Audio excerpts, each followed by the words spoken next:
পরিচালক মৈনাক ভৌমিক নিয়ে আসছেন নতুন ছবি মেড ইন কলকাতা। টলিপাড়ার নতুন প্রজন্মের এক ঝাঁক অভিনেতা অভিনেত্রী থাকছেন এই ছবিতে। তাদের আড্ডা ফ্রেমবন্দি করলো TV9 বাংলা। নমস্কার, আমি অনিন্দ। আজকে আমি এসেছি এবং সঞ্চালনার ভূমিকায় বিকজ আমার সাথে আরও অনেক মানুষ আছে আমার থেকে অনেক বেশি সিগনিফিকেন্ট, যারা মৈনাক ভৌমিকের একটি ছবি মেড ইন কলকাতা, যার নাম সকলের প্রাইমারি কাস্ট আমাদের পাশে রয়েছে।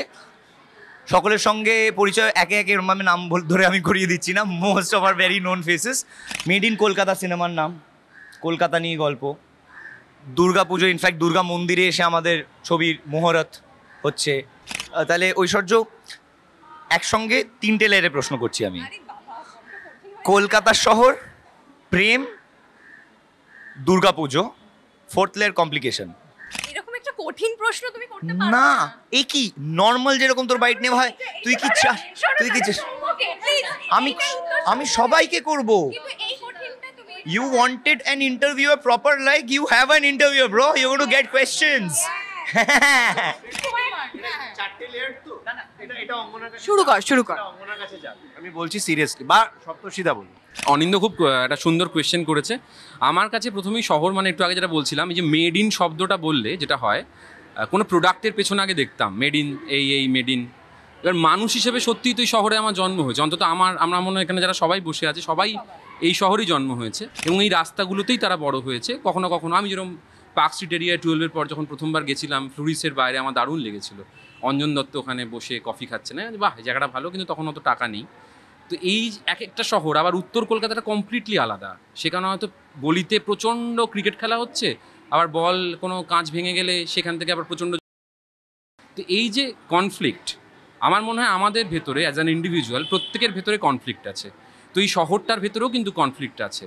এবং ওর যে পরের কথাটা যেটা বললো, প্রেম, দুর্গা পুজোর সময় এবং সরস্বতী পুজোর দিন আমার মনে হয় প্রত্যেকটি ছেলে এবং প্রত্যেকটি মেয়ে একটি বয়সে, মানে একটা সার্টেন বয়সে তাদের মধ্যে একটা প্রেমিক বা প্রেমিকা সত্তা থাকে।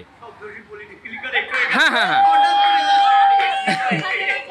না মানে যেটা হয়তো প্রথম এখন যেরকম আমরা হয়তো শুধুমাত্র 4 জন বন্ধু মিলে শহরটাকে এক্সপ্লোর করতে যাচ্ছি, আগে হচ্ছে ম্যাডক স্কোয়ারে ঠাকুর দেখতে যাওয়া মানে মেট্রোয় বা সুন্দরী মেয়েরা উঠেছে, বা তখন হয়তো আমরা লোকাল নয় তাই বুঝতে পারছি লোকাল ছেলেগুলো তাকিয়ে আছে, এরা আবার কোথা থেকে এসছে, একটু হালকা গ্রাম্য আছে, এরা তো বিলং করে না এখানে, আমাদের সাউথ ক্যালকাটা নয়।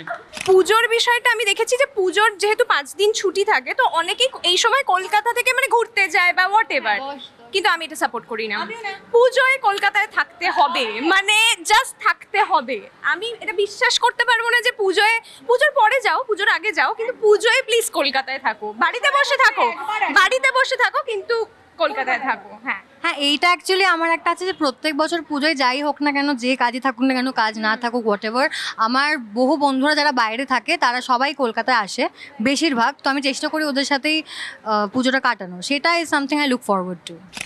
কিন্তু একটা জিনিস খুবই কমন, আমার মনে হয় সেটা আমরা সবাই করেছি, এখন আর করি না কারণ এখন ভালো ছেলে দেখতে পাই না, কিন্তু ছোটবেলায় এটা করেছি যে আমরা পুজোয় বেরোতাম,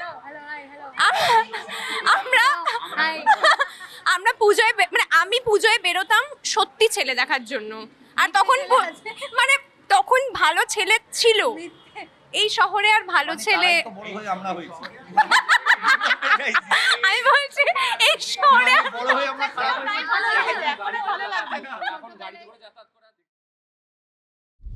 সবার পুজো ভালো কাটুক।